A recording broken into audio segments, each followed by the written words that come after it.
Collectors often say that every vintage watch has a story. These tales may chronicle legendary exploits, great tragedies, or simply the ups and downs of an ordinary life.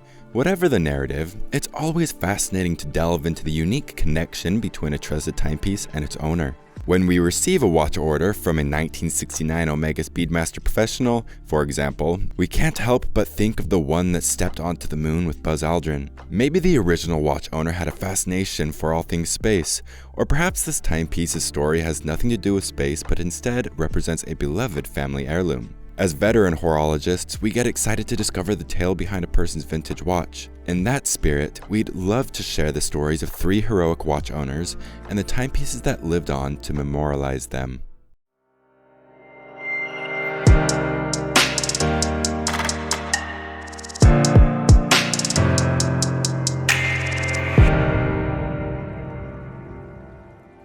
Todd Beamer, 32-year-old Oracle account manager.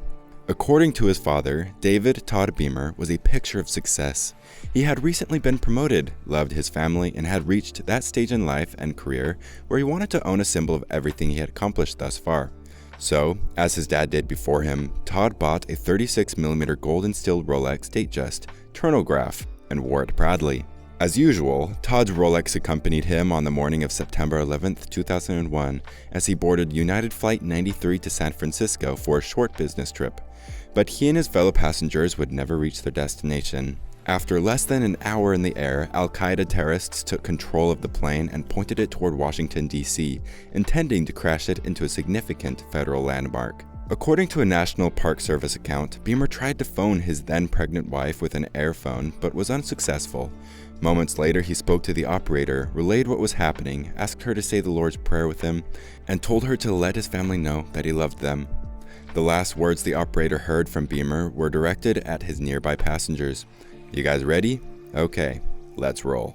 At that point, he and several other people on board stormed the cockpit to take back the aircraft. Shortly thereafter, at 10 a.m., the plane crashed into an empty field near Shanksville, Pennsylvania, killing everyone on board.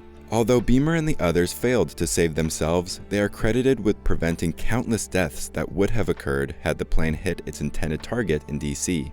Today, partially melted and missing the crystal, but still attached to half of its 2-tone Jubilee bracelet, Beamer's watch sits in a display case at the National September 11th Memorial and Museum in Lower Manhattan. Its date window lies frozen on the number 11, forever memorializing the day Todd and the others on Flight 93 paid the ultimate price to protect their country. Our second hero is Casey Jones, 37-year-old Illinois Central train engineer. John Luther Casey Jones' pocket watch is probably as legendary as he is. You can find the gold American Waltham timepiece with a seconds hand in an exhibit at the Casey Jones Home and Railroad Museum in Jackson, Tennessee. What makes it a fantastic piece of history is that its hands are locked in place at 3:52 a.m., the precise moment Casey was killed and passed into American folk history. Even before that fateful day in late April 1900, Jones was already well known as a capable and consistently punctual train engineer. People also considered him a local hero, as he reportedly saved a little girl from certain death when she and some other children ran onto the tracks in front of his train. When he finished his usual run from Canton, Mississippi to Memphis, Tennessee, late the night of April 30th, he didn't hesitate to pull a double shift and drive the train back to Canton for an engineer who called in sick. Jones and his fireman, Sim Webb, got moving right away as the train was running more than an hour late. Jones regularly highballed, which is a railroad term for driving at high speeds, to ensure his trademark punctuality. However, this practice turned deadly when another train couldn't move out of the way in time before Jones's train would slam into it. In the wee hours of the morning of April 30th, near Van Gogh, Mississippi, Sim Webb yelled out that part of the freight train ahead was still on the tracks, and collision was inevitable. Immediately, Jones told Webb to jump off the train, which he did. He then hit the brakes and worked the whistle to warn those in his path.